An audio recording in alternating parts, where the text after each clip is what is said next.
So now may come an easier part of the presentation. So here is how it may look. The keywords are possible designs, and it could look this way, but it may change.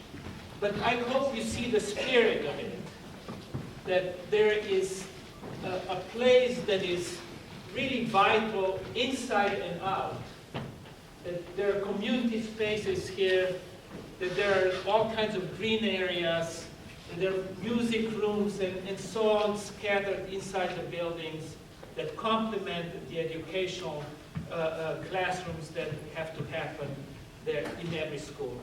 So it's something like this. Please do not hold Dr. Clark accountable if you don't see exactly the same design coming out, because it will evolve. But you get the idea. In other linkages, so here's the river, right? That it would be interesting. Remember, some of the people during the project discovery talked about liberating that river for access. Maybe this will open some of those opportunities, so some other goals may be accomplished. So, we know this much at this point. It may be a two-story building. It will be. It will be a two-story. So when you visualize this, it will be a little bit higher than traditional one-story school. The grant stipulates that some green energy would be involved. So here's an example of a school with solar panels.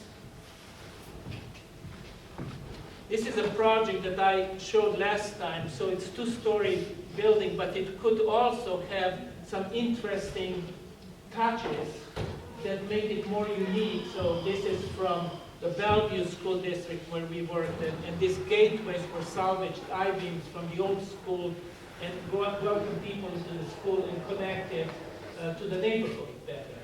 But it's based on artwork of students who actually studied in the school. It's that kind of a thing. So imagine that being added as a layer, or in your community of many rocks, something like this could happen.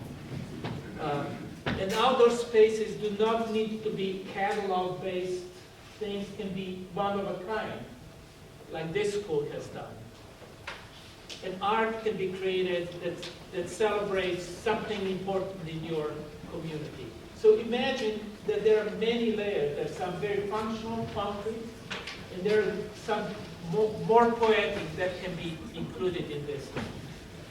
So sports complex may look something like this. Variations is the parking here. Will it be along this way, the road maybe? Are there some spaces for the community that can be for other purposes? That has to be developed, and hopefully will be developed with your input.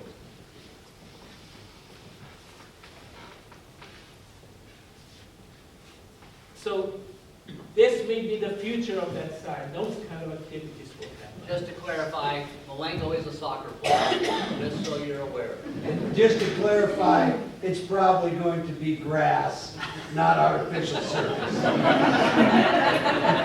But it must be soccer, right? Yes. And then repurposed school. We found some images of other schools that have gone into that vein.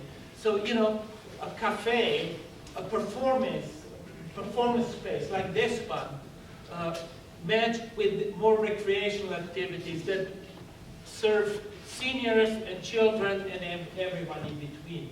But some facility like that can be created on this wave of activities. All right? So, we're almost at your question time. So what is happening?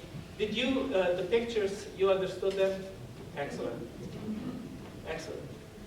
So, those of you who were at the initial meeting, I don't have time to go through every idea that was heard during that meeting, but there are minutes from that meeting, some hard copies in the back, and they can be found on your website. And we can email them. Or Facebook, or it can be emailed if you contact them. But the essence, the executive summary was that you all recognize that this was a tremendous opportunity for your community, not just parents with children, not just teachers, but the entire community.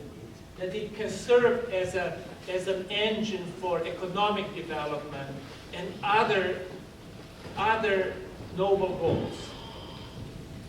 Many of you talked about how important it is to work together as a community throughout the process, the transparency. So this is done with the community rather than for the community. And I was surprised to hear how many of you talked about the importance of that. You had all kinds of ideas then for all of these facilities. But then at the end, you also have ideas that we are here presenting in more detail, because that will be the second part of our meeting today, of how to succeed with this bond issue. And you can see, voter turnout, that the communities involved in this first stage, not just later stages, that pass knowledge, inform each other, that maybe students can be involved in some appropriate way, that this means economic growth and so forth.